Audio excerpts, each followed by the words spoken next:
Boa tarde agora para todo mundo. Vamos começar para valer agora o nosso painel online aqui do Follow On.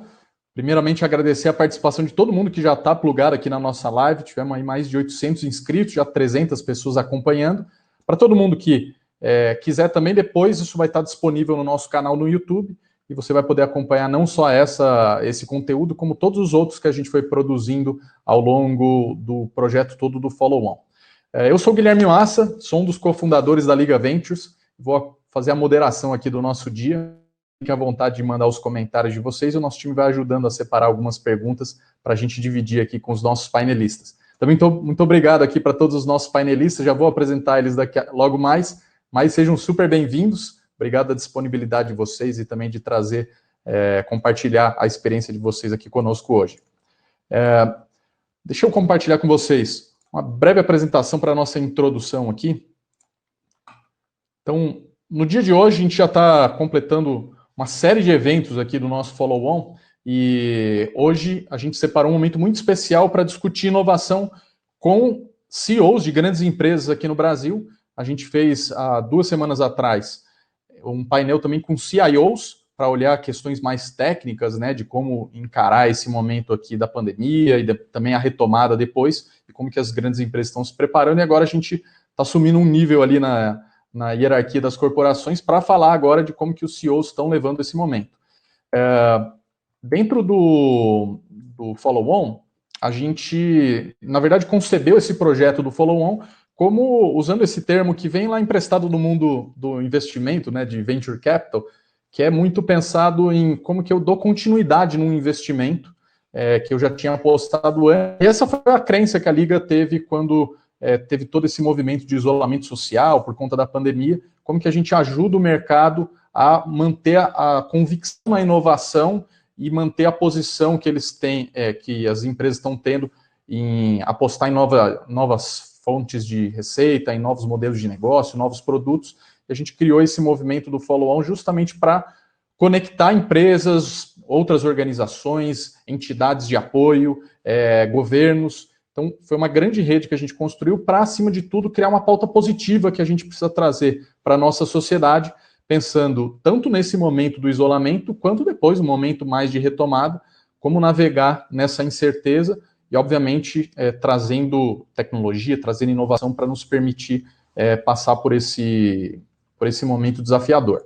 A gente tem sempre eventos do Follow On às terças e quintas, então a gente já tem pelo menos 2 meses, você pode acompanhar lá no nosso canal no YouTube ou na nossa página aqui do followon.com.br, tem todos os eventos que a gente fez, foram eventos de apresentação de startups, eventos de debates que a gente fez aqui online, e você tem todo esse material lá para recuperar ou para circular mais informação, além de vários artigos, vários cases infográficos também que foram feitos complementarmente aqui às lives. Então tem muita coisa rica para mostrar como essa pauta de inovação ela continuou muito quente, apesar de toda a dificuldade que a gente está vivendo aqui como sociedade e como economia.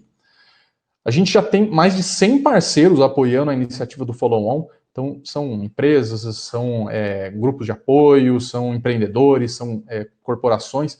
Então, muita gente que tem ajudado a divulgar, tem ajudado a se engajar também com empreendedores e com inovação. E daí, se você também quer fazer parte disso, pode procurar a Liga depois. Pode mandar, inclusive, a mensagem aqui no chat. Já vi que alguns colegas que entraram aqui no chat também já são apoiadores nossos. E a Liga Ventures hoje é uma referência de plataforma para justamente ajudar grandes empresas e startups a fazer negócios, a transformar o patamar de inovação que a gente tem aqui dentro do Brasil. Hoje a gente trabalha com uma série de empresas aqui no Brasil, de vários segmentos, sempre empresas muito grandes e relevantes. Inclusive estamos começando agora uma jornada aí com a Danone Nutrice, daqui a pouco o Edson vai se apresentar. Então tem bastante experiência de ajudar as empresas a navegar nesse ambiente de incerteza, né? Como que eu faço experimentação com startups de vários segmentos e de vários portes para transformar o meu negócio. Vou trazer agora os nossos painelistas aqui, apresentar um a um para colocar vocês aqui no jogo. Daí vou pedir para vocês já irem habilitando o som conforme eu falando. O primeiro deles aqui, até na ordem que a gente está aqui, é o Edson Igo, que é presidente da Danone Nutrice, com que a gente está rodando agora um processo de seleção de startups. Muito bem-vindo, Edson. Queria falar um oi aí para o nosso nossa audiência. Boa tarde, pessoal. Ligou o microfone aqui, né? Sim. Bom, prazer estar aqui com vocês. Obrigado, Guilherme, Sofia, Eliel. Boa tarde. Vai ser uma tarde interessante aí, trocar umas ideias com vocês. É verdade, a gente está aqui numa jornada aí com a Liga para se conectar com startups, para responder alguns desafios que a gente colocou. Aí a gente pode falar um pouquinho mais sobre isso mais tarde. Prazer estar aqui com vocês. Obrigado, Edson. O segundo painelista que a gente tem hoje aqui na nossa banca de CEOs é o Liel Miranda, que é presidente da Mondelez Brasil. Obrigado pela presença, Liel. Dá um alô aqui para o nosso público.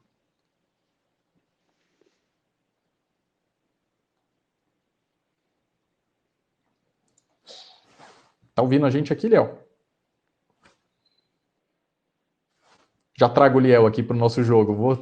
Vou passar a bola aqui para a Sofia Esteves, que é presidente do conselho lá da Companhia de Talentos. Mas, novamente, muito obrigado aí da tua participação. Pessoa que está sempre muito ativa aqui nas redes sociais. É um prazer ter você aqui conosco. Também faça suas boas-vindas aqui para a audiência. Obrigada, Guilherme. Obrigada pelo convite, obrigada pela parceria que a gente tem aí já há algum tempo, e obrigada a todos vocês que estão dedicando essa horinha para estar aqui com a gente. Vamos trocar bastante experiência junto. Prazer. Obrigado. Liel, está escutando a gente agora? Liel não está ouvindo. Acho que está conectando ainda ali, né? Vou pedir para o nosso time aqui que está no back-office aqui para me ajudar um pouco aqui, ajudá-lo a se conectar para a gente seguir aqui com a apresentação. Então, pensando aqui nos próximos eventos, para a gente terminar essa introdução, a gente tem hoje esse painel, e na semana que vem a gente continua com esses eventos. Na terça-feira, dia 2 de junho, a gente faz mais uma edição do Pitch in Pizza, que é um evento em que a gente traz startups para se apresentar e forma uma banca para dar feedbacks, para ouvir a percepção sobre aqueles novos negócios que estão surgindo. Então, dia 2, um Pitch in Pizza Food Techs. Aí vai ser muito legal contar aqui com a inscrição de todo mundo. E também na semana seguinte, dia 4 aí de junho, a gente tem um painel para discutir o setor de energia, como ele está sendo transformado nos últimos tempos e como está vivendo essas transformações. Vamos lá, agora vou colocar todo mundo no jogo aqui para a gente começar esse nosso bate-bola. Liel, agora está escutando a gente? Eu estou. Você está me escutando bem agora? Agora sim, legal. Quer dar só boas-vindas aqui para o pessoal? Colocar você na roda aquela hora? Obrigado. Bom, eu perdi o início, claramente, mas obrigado pelo convite, um prazer estar aqui e falar um pouco de inovações aí no âmbito da Mondelez. Maravilha, obrigado aí. Para a gente só quebrar o gelo aqui, né, começar a dar um start, queria ouvir pessoalmente como está sendo a jornada de cada um para essa adaptação, né, como estava falando um pouquinho aqui antes até com o Edson e com a Sofia, como está sendo a adaptação de cada um para esse momento de isolamento, né? A gente está falando de CEOs, mas ao mesmo tempo é ser humano, né? Então está dentro da sua casa, vivendo as dificuldades ou as alegrias de estar em casa. Como que foi a adaptação? O que foi mais desafiador aí para vocês? Sofia, quer começar?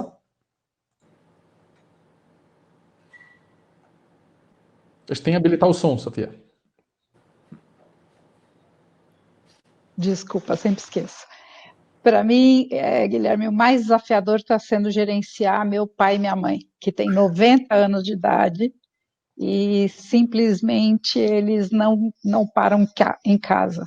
Eles saindo com todos os equipamentos de segurança e tudo mais, mas eles sentem que cada dia é um dia, a vida deles, então ninguém consegue fazer compras para ele, porque tem que ser a bananinha madura do jeito que eles gostam, o banco só eles podem fazer. Então, assim, meu coração palpita todos os dias por causa disso, e já tentamos de tudo, mas infelizmente não conseguimos só se amarrar os dois velhinhos. Mas, tirando isso, está sendo, assim, uma experiência incrível. Eu sou casada, tenho um filho de 23 anos, o André, e o Vitor, de 18 anos, que está em pleno vestibular, aí, estudando para o vestibular.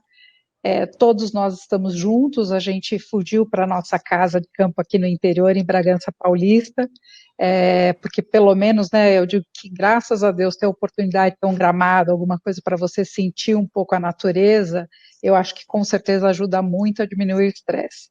E nós aqui criamos, desde do primeiro dia, quando a gente veio para cá, a gente decidiu que nós íamos fazer alguns rituais em família. Então, nós estabelecemos a hora, o André trabalha, né, estabelecemos o horário do café da manhã, do almoço e do jantar, e todos os dias, na hora dessas refeições, a gente não fala nem de trabalho e nem da pandemia, a gente fala sobre outros temas, outros assuntos, e depois, à noite, a gente criou aí uma série de atividades. Então, a gente tirou pó de todos os jogos de tabuleiro que nós tínhamos, o War, vocês lembram, gente, do War, do Imagem e Ação, Banco Imobiliário, Rummikub. Então, todas as noites a gente joga um jogo, ou assiste televisão, ou temos alguns interesses aí de espiritualidade e tudo mais, então a gente lê um texto junto. Então, tá, assim, do ponto de vista pessoal, está sendo super rico. Do ponto de vista profissional, trabalhando 16, 17 horas por dia, né, aumentou muito, até porque não é só trabalhar para o nosso negócio, mas dar apoio e suporte a todo mundo que precisa. Então está sendo divertido, tá? A grande coisa é o equilíbrio entre o como a gente trabalha e o como a gente cuida do resto. Obrigado. Edson, quer comentar como está sendo para você? Teve que adequar muito a tua rotina aí, até de ferramental para trabalhar e com a família? Bom, pessoalmente já estou totalmente adaptado, né? Estava comentando um pouco antes de entrar na live, eu tenho um filho de 13 anos, então ainda está na época de exames, então está essa batalha ajudando ele nos estudos e também fazendo aquela pressão para que ele mantenha lá o ritmo para terminar o ano bem, né? Pessoalmente, eu continuo com os meus rituais, né, minhas rotinas, acordo cedo, faço a minha atividade física, tenho um programa próprio, então dedico lá uma horinha todo dia de manhã para continuar fazendo, então eu continuo ticando lá todo dia de manhã, mantenho o meu horário de almoço fixo, que é o momento da gente interagir com a família, então é o momento que eu me encontro com minha mulher e meu filho na cozinha ali, ajuda a cozinhar, ajuda a lavar a louça, serviços domésticos, sexta-feira à tarde dando uma geral na casa também, porque a gente dispensou a pessoa que ajuda a gente, então a gente está aí se virando como a gente pode. Profissionalmente, tenho mantido uma agenda bastante intensa, né, com contatos diários aí com todo o time, para manter aí as coisas no ritmo que a gente precisa. Por enquanto está indo tudo bem, a gente está com os resultados de acordo com o que a gente planejou, os projetos todos andando, tá? Nenhum sinal de ineficiência, né? Tivemos um período ali na primeira semana onde todo mundo foi pego meio de surpresa para se adaptar, rotina, filhos em casa, aquela coisa toda, mas depois o ritmo pegou e hoje falar em voltar para o escritório, eu quero dizer que cria uma certa ansiedade no pessoal, né? Então, hoje mesmo a gente está para soltar um anúncio que a gente decidiu que até o final de junho a gente não vai se mover. Vamos manter como a gente está e manter o pessoal aí com o foco no trabalho sem se estressar com mais uma mudança aí, né? Perfeito, obrigado. Liel, quer comentar? Bom, para mim, do ponto de vista pessoal, é muito parecido, né? Acho que o grande desafio que a gente tem é respeitar o estilo de vida das pessoas, porque tem algumas pessoas que estão nessa situação de ter que cuidar de filho, cozinhar, cuidar de casa, e continua trabalhando 12 horas por dia, 8 horas por dia, e isso não é a mesma intensidade para todo mundo. Então, quando você tem um time muito grande, a grande dificuldade é a gente achar o equilíbrio. Qual é o ponto para que todo mundo possa estar no mesmo ritmo, para não ficar muito puxado para aqueles que têm uma carga familiar um pouco maior e, de repente, as outras pessoas que não têm essa carga não estarem vendo isso. Então, essa é a grande preocupação que a gente tem tido aí do ponto de vista pessoal. Mas, profissionalmente, para mim foi uma experiência única, porque eu entrei na Mondelez em dezembro. Então, eu estava nos meus 100 dias ainda. Eu estava na minha indução quando isso tudo aconteceu. Então, eu estou trabalhando na empresa virtualmente quase há mais tempo do que eu trabalhei fisicamente na empresa. Então tem sido um desafio impressionante de manter a operação funcionando, de fazer a conexão com a equipe, com o time, e entregar os resultados sem conhecer muito do negócio antes e agora tendo que conhecer virtualmente tudo. Então tem sido uma experiência muito interessante profissionalmente, mas eu tenho muita sorte com o time, que é muito forte, está, na verdade, fazendo a empresa acontecer. Então eu acho que todo mundo está passando por essa fase de adaptação, vida pessoal, profissional, horas de trabalho, rotinas, e temos que achar o equilíbrio juntos. Com certeza. Obrigado. Fiz questão de colocar um pouco desse quebra-gelo, porque obviamente a gente está todo mundo convivendo com esse tipo de dificuldades, né? Um é mais de adequar a rotina, equilibrar, que todo mundo comentou esse ponto, né? E acho que ele é um bom pano de fundo para a gente entrar, de fato, na hora de falar das perguntas que a gente separou para debater hoje. E a primeira delas, quando está falando desse equilíbrio, né? Queria trazer o componente agora da inovação, né, para o jogo. A gente viu aí que tem uma pesquisa da Fundação Dom Cabral que apontou que para a maioria, né, dos CEOs aqui no Brasil que responderam à pesquisa, que eles falaram que o desafio é justamente equilibrar a agenda de curto prazo para resolver as questões da pandemia, né, se ia usar alguma medida com a equipe, né, de, vamos dizer, férias, de redução ou de suspensão de jornada, bem, qualquer movimento que fosse fazer, como adequar também a rotina remota, e com a estratégia de médio e longo prazo. Então, queria ouvir de vocês, né, como fazer para dar conta de tantas pautas, né, porque curto, médio, longo prazo, e onde que está entrando a pauta de inovação, se vocês estão conseguindo colocar coisas mais de curto prazo, ou é mais para médio e longo prazo, dado o momento todo. Vamos inverter a lógica, se o Liel já quiser começar. Bom, acho que esse primeiro desafio, que é acomodar curto, médio e longo prazo, não é o desafio do Covid, né? É o desafio de qualquer líder, é o desafio das empresas sempre. Então, eu acho que é isso que está na nossa mão desde que você está trabalhando e gerenciando uma empresa, está gerenciando um time, e é o papel do líder dar essas prioridades. Então, acho que a única diferença que o Covid colocou é que foi uma mudança de cenário muito rápida. Então, até fevereiro, a gente estava com uma plataforma de inovação muito focada naquilo que era a perspectiva da economia, crescimento, consumidor cada vez mais confiante na economia brasileira, tendo cada vez mais esse espaço para indulgência e produtos de valor mais alto, marcas com maior valor, e de repente a gente agora está olhando para frente, vendo a possibilidade de uma recessão, olhando para frente, vendo a possibilidade do consumidor estar buscando valor, e aí você tem que mudar a pauta de inovação para soluções para esse novo cenário, embalagens de formatos que vão permitir o consumidor continuar comprando a sua marca, mesmo com um pouco menos de poder de compra, por cenário onde você tem que acionar canais que vão ficar ainda mais importantes durante a crise, que talvez não fossem tão importantes antes, como o e-commerce. Então, acho que foi essa mudança, foi a mudança de cenário, não é a mudança do desafio. O desafio de qualquer líder é sempre equilibrar as prioridades de curto, médio e longo prazo. O que mudou foi o cenário lá fora, e agora a gente está tendo que fazer essa virada para esse consumidor, para esse novo normal. Será que o consumidor vai estar buscando que tipo de produto, que tipo de marca e principalmente que tipo de valor no preço que ele paga? Legal. Sofia, quer comentar como está sendo esse equilíbrio aí de um monte de pautas ao mesmo tempo, mais nesse momento, né? Nós já vínhamos numa pauta grande de transformação digital, especificamente. Inovação é uma coisa que, até pela própria natureza do nosso negócio, que é prestação de serviços, né, recrutamento, seleção e desenvolvimento de pessoas, a gente tem um DNA de inovação muito forte, porque esse serviço muda muito rápido. Agora, há 4 anos, nós estávamos fazendo já toda a transformação dos nossos produtos e serviços e outras plataformas, né? Criamos uma startup há 4 anos atrás.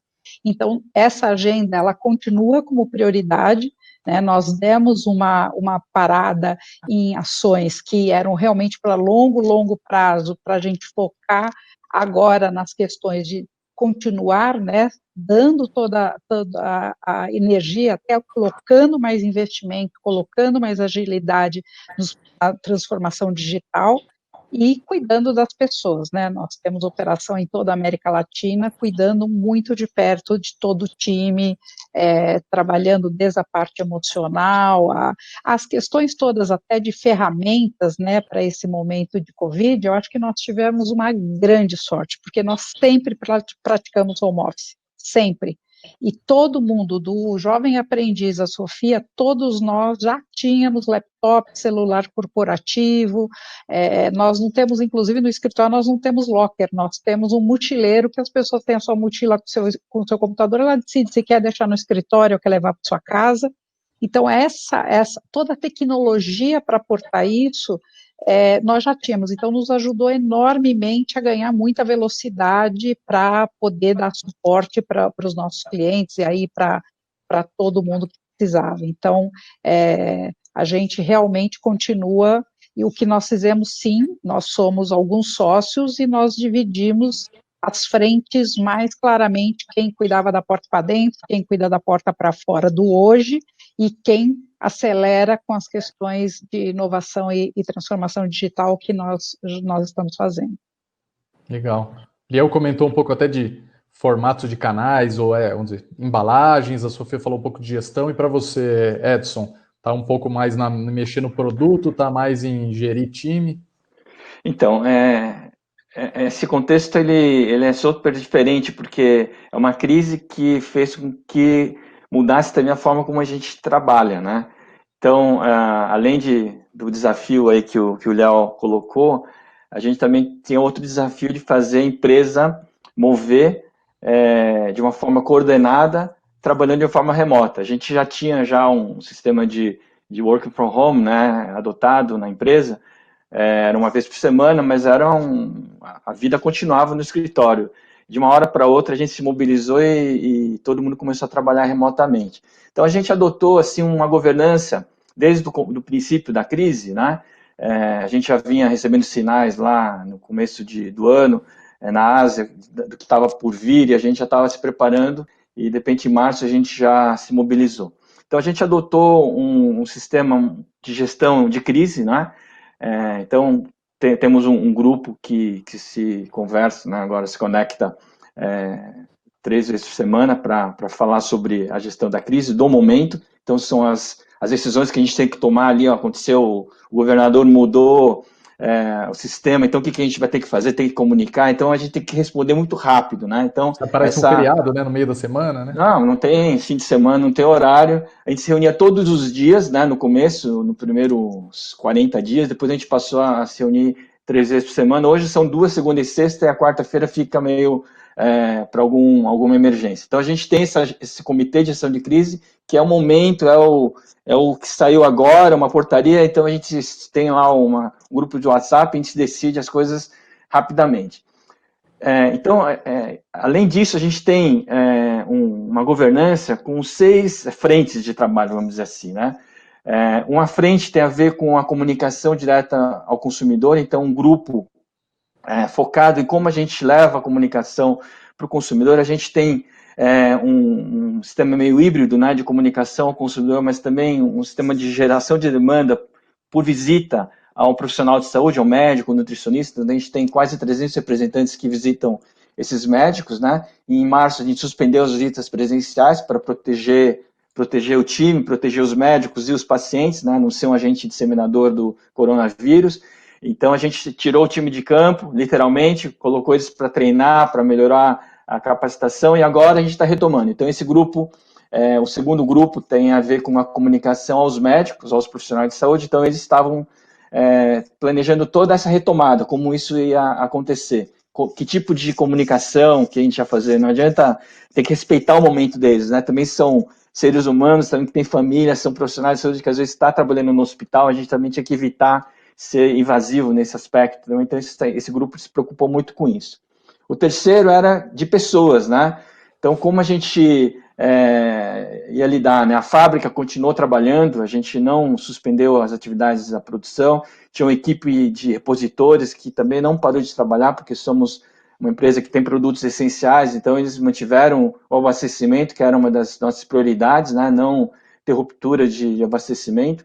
Então isso também foi uma preocupação, e como é que a gente ia proteger essa equipe, comunicação, ver o humor das pessoas, como é que elas estavam, né? Estavam tendo risco de burnout, não estavam, então também estava medindo a pulsação. O quarto grupo tem a ver com abastecimento, então estava ali diariamente vendo como é que estava o nível de abastecimento, ver as informações que estavam vindo dos clientes, né? Que tipo de situações estavam, a questão da captura da tendência de panic buying, né? A compra em abril para se abastecer com medo do pânico, do fechamento. Então, a gente mapeou isso e sinalizou para dentro, né, para o quinto time, que tinha a ver com logística, importação e logística, de como é que a gente podia retomar isso. A gente tem um estoque que a gente não podia, a gente tem produtos para o hospital, por exemplo, pacientes na UTI. Então, tinha um hospital que estava querendo comprar 3 meses de histórico de venda, numa única compra. A gente, calma lá, né? Se eu te atender com tudo isso daí, vai faltar para os outros hospitais. Então, a gente também tinha que equilibrar aí o suprimento também. E o sexto grupo, né, tinha a ver com o futuro. Né? Era um grupo que não estava discutindo crise, estava pensando no pós-crise. Não estava por trás dessa nuvem escura que estava em cima da gente. Um grupo que está olhando foresights, insights, para ver qual é o comportamento do consumidor, como é que vai estar o mercado, como é que vai estar os hábitos das pessoas, né? O que o Léo falou de canais, hábitos de formato de produto, de hábitos de consumo. Então, a gente já mapeou tudo isso daí e a gente tem um grupo hoje, um comitê de inovação, que só está olhando para isso. Hoje a gente teve uma reunião de diretoria, por exemplo, ficamos aí umas 6 horas conversando só sobre essa agenda pós-Covid, de como é que a gente vai se reinventar para tratar desse novo momento. Então, a agenda de inovação, né, do curto prazo está nessa gestão que eu falei para você, mas a gente está com um olho no peixe e outro no gato, né, já pensando em como a gente sai disso rápido e forte, né? Porque uma hora a gente vai ter que sair disso e a gente tem que estar preparado, não podemos ser pego de surpresa. Então, inovação faz parte realmente da nossa agenda para o futuro. Que legal.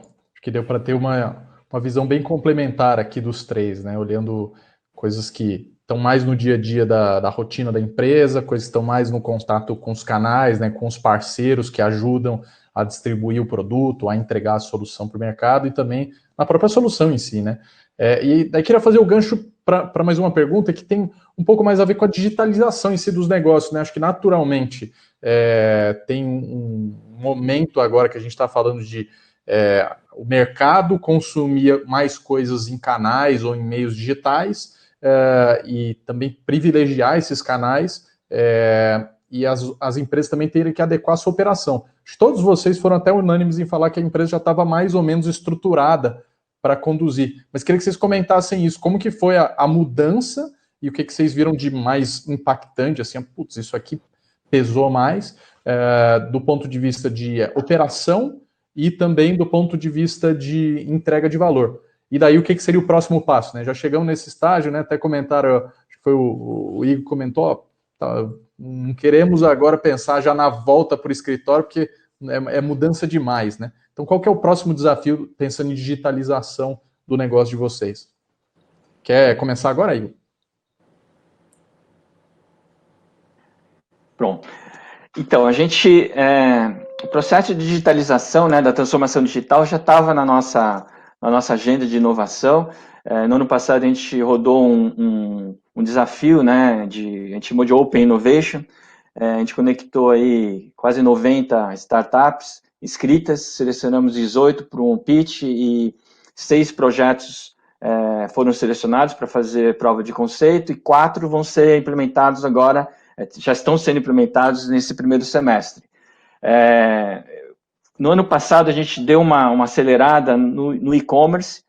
Então, antes mesmo do Covid, a gente já estava nos fortalecendo com e-commerce, com o D2C, né? A gente tem uma plataforma de venda direto ao consumidor, um canal próprio que foi fortalecido por conta do Covid, então a gente já tinha já isso. Então, já a coisa meio que estava já encaminhada nesse sentido. O que realmente está mudando, né, para a gente, né, nesse próximo passo é a conexão com o profissional de saúde, né?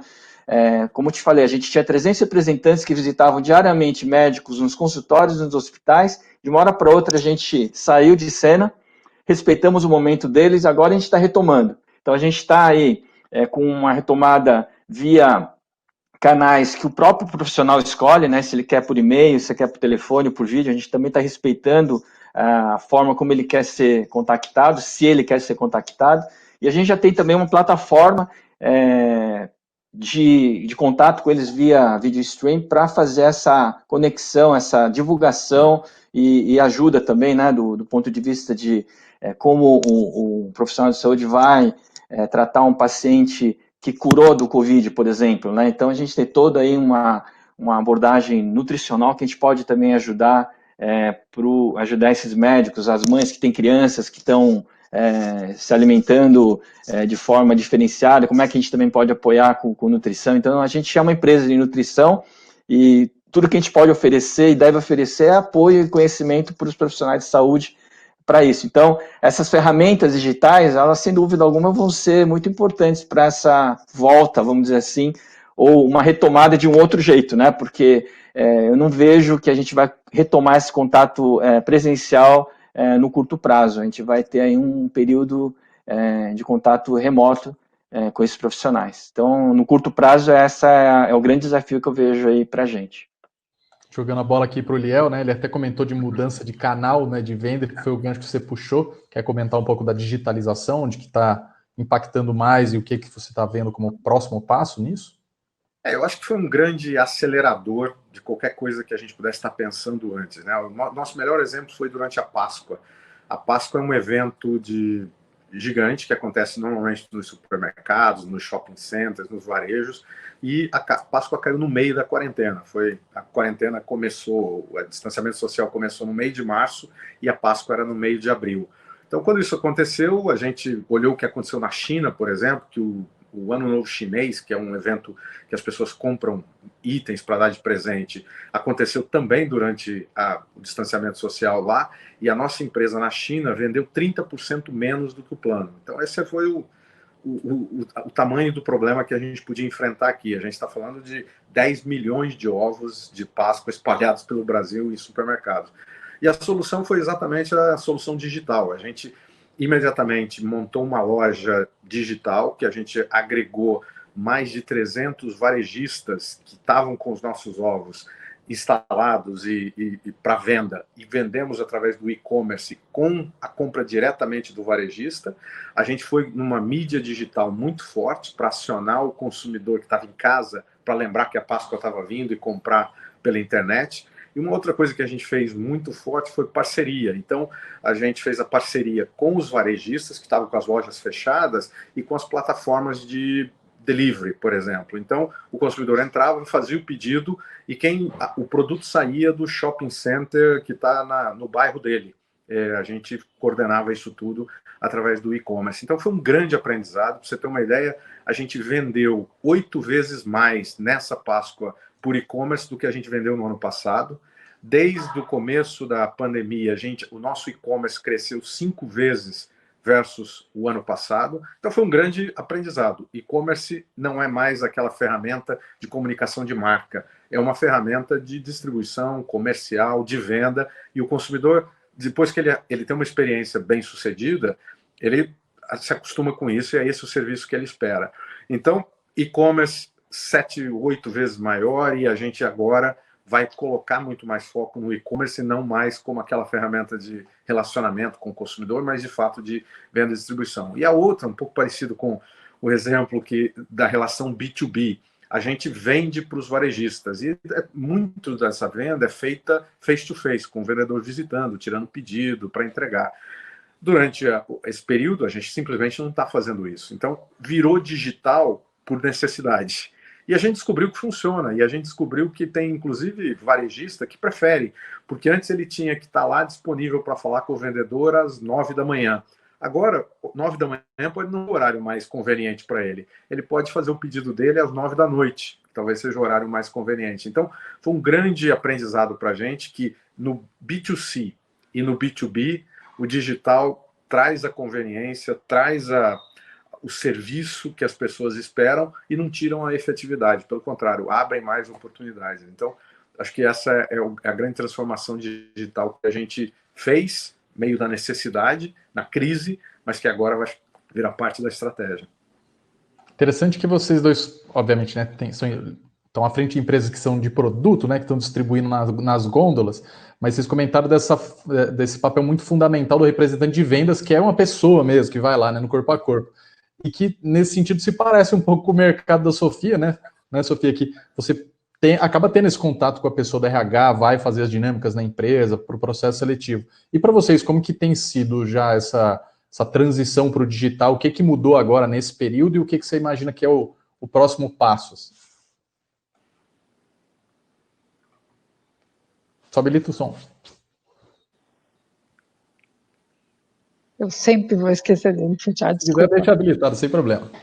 Queria comentar com o Liel que eu achei super bonito uma atividade que eles fizeram. Eu não sei exatamente se foi através da associação das empresas de chocolates, tal, que eles fizeram toda uma campanha juntos, todas as empresas competidoras se uniram para fazer uma campanha junto. Eu sei bem porque meu filho trabalha na Ferreiro, no marketing da Ferreiro, então acompanhei de perto e achei super legal. Parabéns, viu? Porque eu acho que é isso. Eu acho que isso foi uma dos grandes ganhos da pandemia, ver a colaboração que se estendeu aí entre todas as empresas. Somos competidores, sim, mas podemos estar juntos, nos apoiando em causas comuns, apoiando os nossos clientes, os nossos parceiros. Então, parabéns aqui oficialmente em público, que foi muito bacana o que vocês fizeram.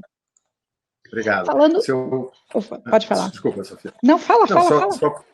Só para complementar, na verdade, essa campanha foi para Páscoa, que a gente se uniu para suportar os varejistas que estavam tendo dificuldade para vender o produto, como indústria, junto com os varejistas, para fazer a Páscoa acontecer. E a gente fez a Páscoa acontecer através dessa parceria. Mas também tem uma outra parceria que foi lançada hoje, em que a gente se uniu com outras 7 empresas para suportar o pequeno varejo, porque o pequeno varejo está fechado hoje, possivelmente quando abrir vai ter dificuldade até para voltar a funcionar. Então hoje a gente anunciou o lançamento, a Mondelez faz parte, junto com outras 7 empresas, de oferecer melhores condições comerciais, kits de saúde, de higiene, e é exatamente isso que você está dizendo, essa parceria entre indústria, varejo e fornecedores e outros órgãos, outras entidades da sociedade para a gente superar essa crise juntos. Acho que foi um grande aprendizado disso e que está funcionando. Está funcionando e veio para ficar. Falando de tendências, isso veio para ficar, empresas trabalhando juntas, né, mesmo sendo o mesmo setor. Bom, para nós, a questão que você colocou, a Companhia de Talentos já nos últimos 4 anos, 5 anos, nós já fazemos uma boa parte dos processos seletivos online. Então, todas as inscrições, os assessments, inclusive há 5 anos, isso já era feito há mais de 10, 15 anos, mas a parte que antes era presencial das famosas dinâmicas de grupo, nós já fazíamos online, em vez de trazer 15 candidatos para a sala, nós trazíamos 6, e estava dando muito certo, principalmente porque aí você pode atingir jovens que estão em outros estados, de outras classes socioeconômicas, que não tinham condições, muitas vezes, de se deslocarem para vir participar do processo seletivo. Mas a última etapa, que era na empresa, sempre foi presencial, é tradição, né? Tá lá com o diretor, com o presidente, com o RH, no face-to-face, seja um painel de negócios, ou seja mesmo as próprias entrevistas individuais.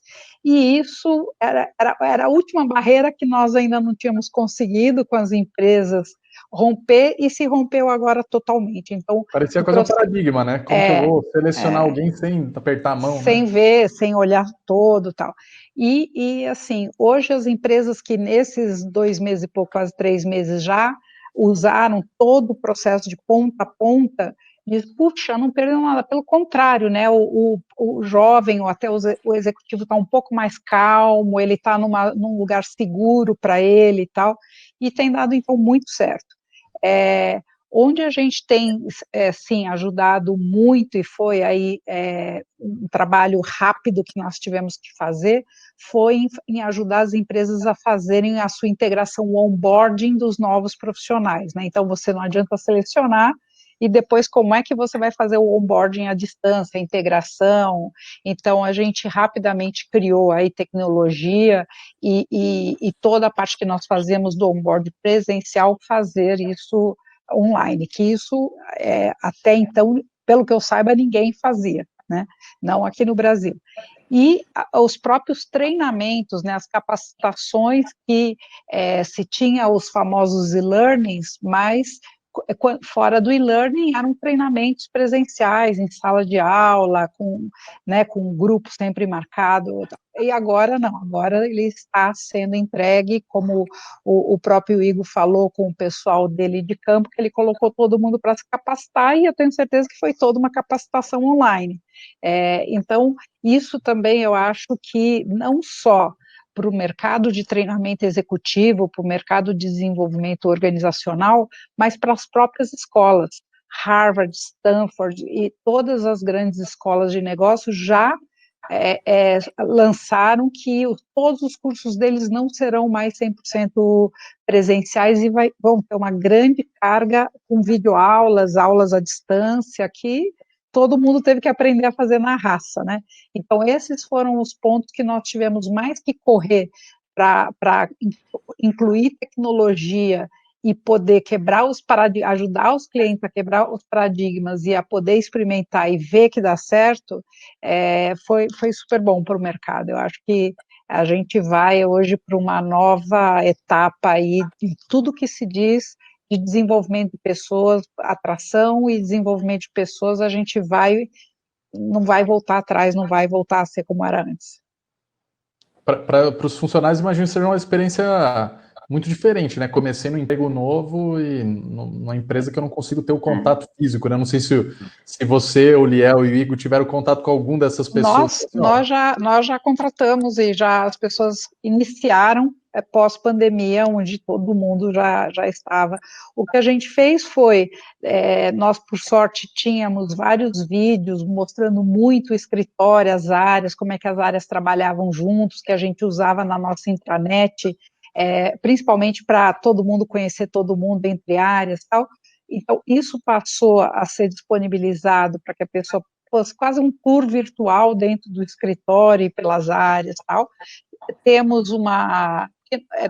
Como nós temos muitas pessoas em outros países, nós já tínhamos um modelo de apresentação das novas pessoas digitalmente para os outros países e tudo mais.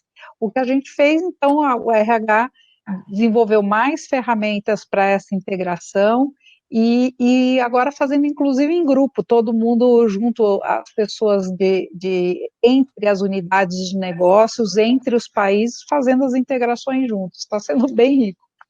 Até uma das perguntas, né, que as pessoas estão gostando muito disso, porque ela falou, nossa, eu entrei já, falei, vai chegar no momento que a gente vai se encontrar pessoalmente, aí não tem jeito, o líder tem que estar na frente para dar boas-vindas, para fazer o acolhimento, e funciona, gente, não tem, eu acho que quando você tem uma situação que não tem outra alternativa, a gente é um bicho que vai se adaptar e vai fazer de um outro jeito.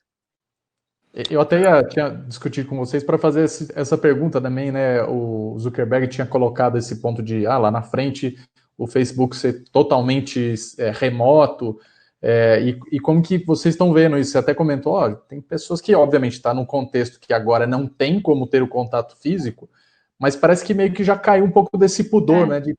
Não tem, mas tudo bem também se tiver o virtual, né? Melhor fazer o virtual e as pessoas estarem próximas, né? Posso até comentar sobre isso. Nós já tomamos a decisão, nós já há 3 anos nós tínhamos mudado para dentro de um coworking, então a gente já trabalhava num prédio, no shopping, em cima daquelas torres, em cima do JK, nós tínhamos um andar inteiro dentro de um coworking.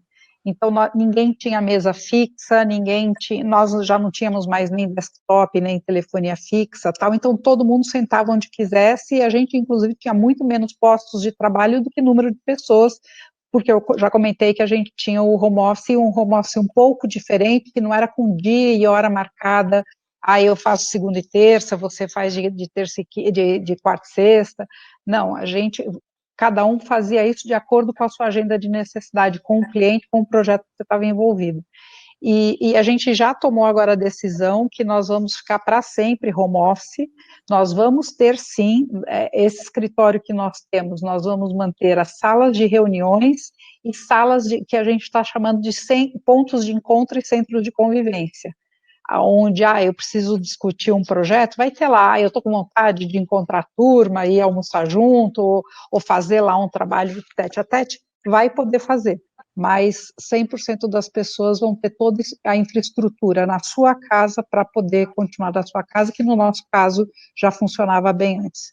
Gente, eu vou pedir desculpa, vou acender a luz, senão eu vou ficar no escuro aqui, desculpa. Deixa eu colocar aqui os dois, então, na conversa. Como que tem? Para vocês, o negócio não tem como ser 100% remoto pela natureza da planta, né? Já tem a planta lá, né? No nosso caso, a gente tem os dois mundos, né? O escritório é muito parecido com o que a Sofia descreveu, já tinha muita flexibilidade, as pessoas já tinham muito acesso virtual a treinamento e todo o trabalho virtual, só que ainda tinha aquela percepção de que as pessoas tinham que estar no escritório para trabalhar.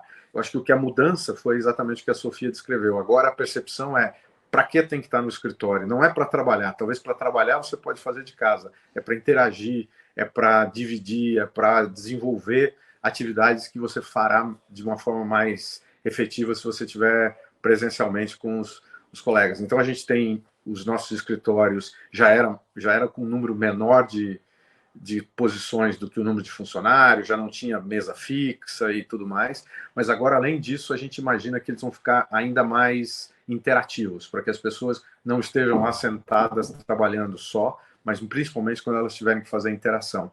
Só que a gente tem o outro lado, que são 2 fábricas, que são 2.500 pessoas que estão no campo, abastecendo gôndola, e nesse trabalho, principalmente com a equipe de vendas, o remoto funciona muito bem, porque eles estão espalhados no Brasil inteiro, então já era trabalho remoto. A gente tinha todo o trabalho de todo o treinamento, toda a questão de instruções de execução para eles, já era tudo feito digital e remoto. Então agora isso vai ter que ser melhorado, porque a gente descobriu a efetividade disso.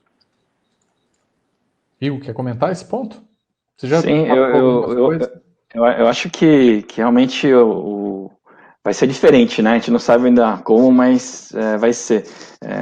A gente está passando mais ou menos pela mesma situação. A gente adotou um escritório novo, reformado no ano passado, que já tinha um número de posições menores, 100 mesas fixas e tudo mais. Com a adoção do trabalho remoto, que a gente observa que o que eu estava preocupado era com o engajamento, com o nível de atividade, se as pessoas iam continuar colaborativas, né? Porque a gente tem um espírito muito de trabalho em equipe, de fazer as coisas juntas, né? Não necessariamente presencialmente agora. E eu tenho tido muitos exemplos de projetos sendo apresentados, assim, onde você vê pessoas de diferentes áreas se interagindo, entregando os projetos como se estivessem presencialmente numa sala. Quer dizer, o fato de estar num escritório não muda em nada, né? Já está provado isso, né?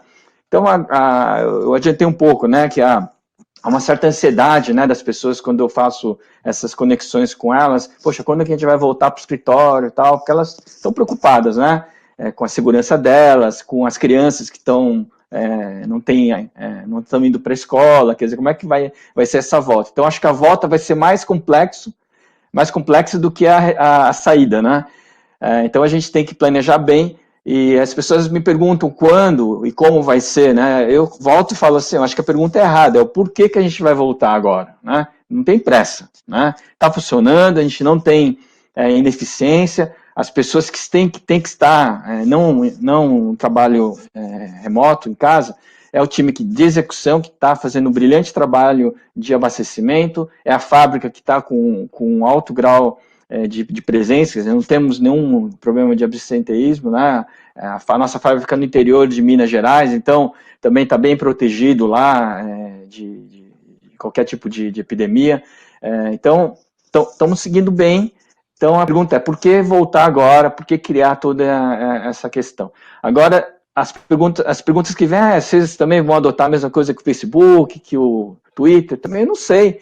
é uma coisa que a gente vai ter que decidir depois, né? Para que a gente vai antecipar uma discussão, uma decisão agora, né? Então, o que eu tenho agora é o seguinte: a gente não volta para o escritório até dia 30 de junho. Essa é a decisão que a gente tomou. Lá pelo dia 15 de junho, a gente volta de novo, reavalia como é que tá, vamos voltar ou vamos esticar mais 15 dias, e a coisa vai ter que ser assim, né? Não adianta antecipar discussões e criar uma ansiedade desnecessária. Está tudo funcionando e vamos seguindo assim. Legal. Talvez, se eu puder dar um exemplo de como essa coisa do remoto é impressionante, eu falei que tem essas 8 empresas se reuniram depois da pandemia para pensar como é que a gente podia ajudar o pequeno varejo.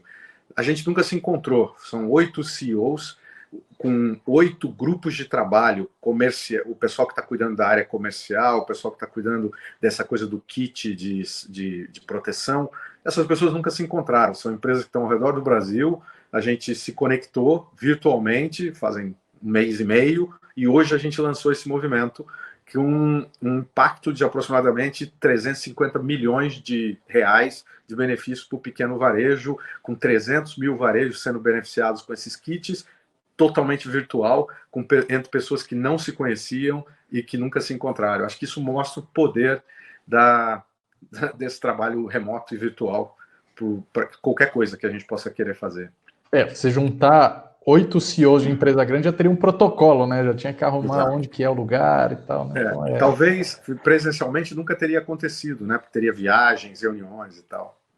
Um exemplo interessante, né? Que outro dia o diretor de vendas me mandou uma foto do time de vendas fazendo tipo uma reunião virtual com um cliente do Nordeste, de São Paulo, fazendo uma reunião virtual com o cliente do Nordeste, discutindo plano o JBP, né, que estava sendo revisado por conta do Covid, tivemos que readaptar um pouco aos planos, e aí falou, mais um paradigma que se quebra, né, porque a gente não precisa mais pegar o avião e ir para o Nordeste, fazer uma reunião presencial, dizendo, essa é uma coisa que a gente vai se questionar, vai precisar agora fazer voos frequentes.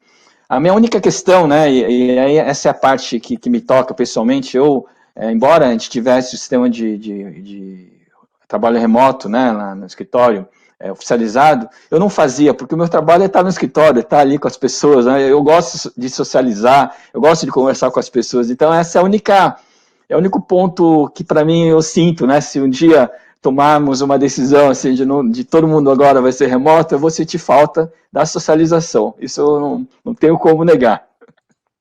Legal. Para a gente encaminhar e até colocar uma pergunta aqui que a audiência trouxe, já estamos na retinha final, então vou pedir para todo mundo ser bem objetivo aqui na resposta. A gente falou muito de mudança, tanto de comportamento, né? O Igor aí falando de vai dar saudade de trombar com as pessoas ali, naquele papo do café, do corredor. Nesse novo normal que a gente vai encarar ali, daí algumas perguntas que o pessoal foi fazendo sobre trazer inovação, startups. Que áreas que vocês acham que precisam, que vocês priorizariam para trazer startups para a empresa de vocês? É mais para melhorar a produtividade? É exatamente em que vocês estão vendo agora que preciso dar dar um gás e as startups poderiam me ajudar?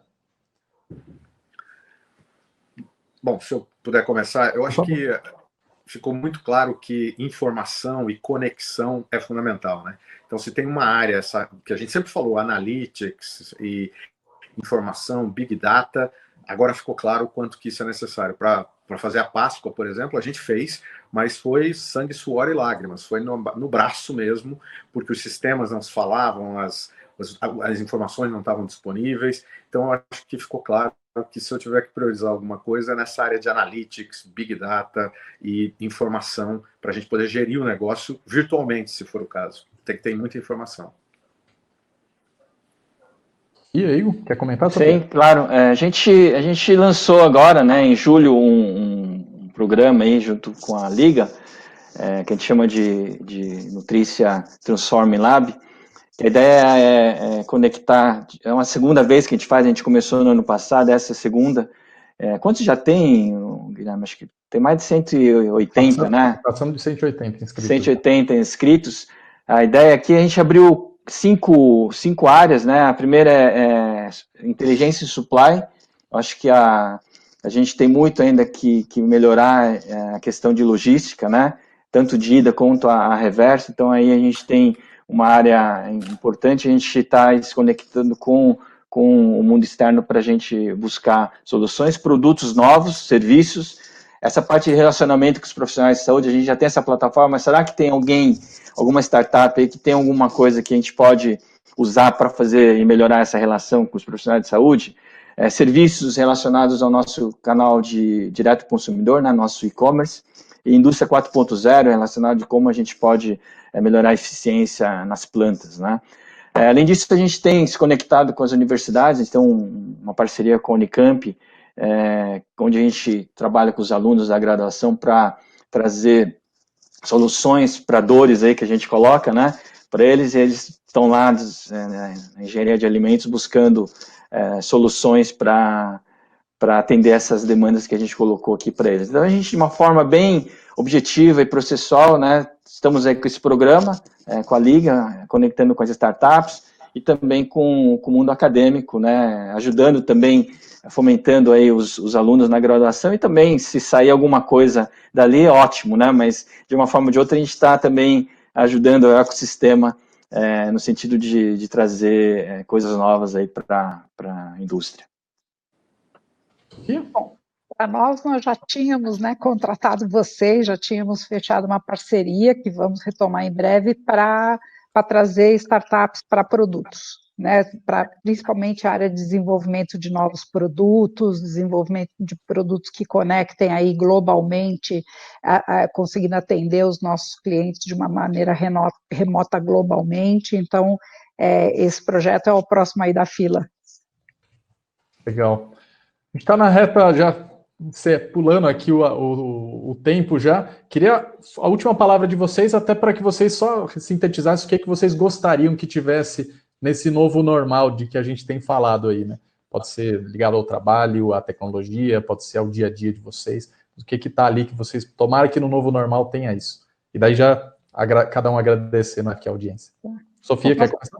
Posso começar a falar. Eu acho que eu já falei que eu espero de coração que esse trabalho colaborativo intra-empresa e inter-empresas, eu acho que é super importante, né? Essa conexão de verdade, esse trabalho colaborativo, eu espero que continue e continue cada vez rompendo mais barreiras do que já foi rompido até aqui. A outra coisa é o senso de empatia, que também foi um ponto que se cresceu muito, a empatia dos líderes com seus liderados, e foi bonito dessa vez que a gente viu dos liderados com os líderes, muita preocupação dos liderados com seus líderes, entendendo aí toda a dinâmica e a pressão que seus líderes estavam tendo. E o olhar social, né, quem de nós hoje já não fez uma doação, já não ajudou um amigo, uma família? Então, eu acho que essa cultura de doação, que não era tão forte no Brasil, eu também vi acontecer fortemente, eu também espero que tenha vindo para ficar, que todos nós possamos ser mais felizes. Um beijo para todos. Obrigado. Eu faço eco com a Sofia, eu acho que essa parceria que as empresas desenvolveram para ajudar os seus fornecedores ou os seus clientes deveria ficar. Esse aspecto social, a gente doou aí 220 toneladas de alimentos, e todas as empresas estão fazendo isso. Isso também deveria ficar, porque faz parte do papel social das empresas. Essa questão da empatia com as pessoas, sendo vistas como pessoas, né? Eu estou aqui na minha casa, cada um de nós está na sua própria casa, é muito diferente de todos nós nos encontrando numa sala de reunião. Mas eu acho que tem uma outra coisa só para acrescentar, que é a agilidade. Aqueles processos que demorariam 6 meses, aqueles projetos que demorariam 6 meses, nesse mundo de Covid, 6 meses parece uma eternidade, porque a gente fala em 6 dias. Então, eu espero que essa agilidade fique no novo normal. E agradecer para vocês, foi um grande prazer estar aqui conversando. Muito obrigado. Obrigado. Igor? Bom, do ponto de vista de trabalho, né, você matou a pau, a agilidade nas tomadas de decisões, né, o que eu tenho visto, assim, por exemplo, a gente fez um processo de doação de alimentos também para as prefeituras, de EPI e tal, que no passado a gente tinha que de mover montanhas para ter um processo de aprovação e foi super rápido, né? Tudo dentro do compliance, como tem que ser, mas as pessoas se engajaram e se moveram para acontecer porque a causa era social, né? As pessoas estavam sofrendo, estavam precisando receber aquela doação e a gente se mobilizou e fez aquilo acontecer. E esse é um exemplo, mas vários processos hoje a gente está fazendo com uma agilidade muito maior e, sem dúvida alguma, veio para ficar, porque a gente não vai aceitar mais nada que não seja dessa velocidade que a gente tem feito agora, né? Porque a gente já fez e provou que funciona. O espírito colaborativo, apesar de remoto, eu vejo as pessoas se conectando, trocando mensagens e resolvendo as coisas de uma forma muito mais prática, né? Sem muita burocracia de mimimis, vamos fazer, vamos resolver. Eu acho que essa coisa de agilidade beliscou as pessoas e não tem mais volta também. A doença, né, ela tem esse espírito coletivo, né, que você não se protege, mas se protege o outro, você protege o sistema de saúde. Eu acho que isso também veio para ficar. Eu acho que essa consciência ela é bacana e, sem dúvida alguma, tem tudo para ficar. Eu tenho refletido muito sobre esse novo normal, né? O que é isso? É engraçado, né, que ela tem uma coisa meio paradoxal, assim, antagônica, né? Ao mesmo tempo que ela veio e freou todo um ritmo em que a sociedade, a gente estava vivendo, né, de consumismo, de correria, de fazer as coisas rápido, aquela loucura. A pandemia veio, fez a gente ir para casa, parou um pouco esse ritmo de consumismo, valorizar aquilo que realmente importa, né? A gente estava valorizando coisas que realmente não estavam interessando mais, mas deu uma resetada, assim. E, ao mesmo tempo, acelerou uma série de coisas, né? O e-commerce, telemedicina, a minha mãe começou a fazer compra por telefone, né? Na quitanda do bairro, antes que ela tinha que ir lá escolher as coisas. Então, acelerou uma série de inovações ou de mudanças que ia demorar 5 anos para acontecer, aconteceu 5 semanas, né? E também não vai mais voltar para trás. Então, essa mudança de paradigma, né, das coisas da sociedade, acho que me fez refletir bastante também. Agora, o que eu realmente queria que a gente pudesse voltar a fazer é viajar e socializar com os amigos. Eu sinto muita falta disso. Legal. E muito obrigado pela participação aí e poder compartilhar esse momento aí com você, Sofia e Léo e o Guilherme. Obrigado mesmo pela oportunidade. Quero agradecer mais uma vez a participação aqui do Edson Igo, em nome da Danone Nutrícia, da Sofia Esteves, em nome da Companhia de Talentos, e do Liel Miranda, em nome do pessoal da Mondelez Brasil. Fantástica aqui as considerações. Teve um lado muito humano também, que era muito importante de olhar em tudo isso. Quero agradecer a todos que participaram aqui conosco durante o evento todo. Como disse, daqui a pouco ele vai estar no nosso canal no YouTube. Você pode tanto buscar direto na plataforma, ou então no nosso site followon.com.br. Para todos que também querem fazer mais o network, tem aqui um link para você deixar o seu contato e depois você vai receber no e-mail de agradecimento aqui do evento uma planilha com o contato de todo mundo. Relembrar, só que na semana que vem a gente tem mais 2 eventos do Follow On. Na terça-feira, um evento sobre food techs, então startups que estão transformando esse segmento vão vir se apresentar com uma banca para fazer as considerações, e na quinta-feira, dia 4, a gente tem um painel como esse aqui para discutir as transformações no setor de energia. Uma boa noite a todos, obrigado aqui pelos nossos painelistas, e cuidado aí nesse período, vamos ter cuidado com as pessoas também. Um abraço para todo mundo. Obrigado. Beijo. Boa noite. Prazer, tchau. Fiquem pessoal. bem. Valeu.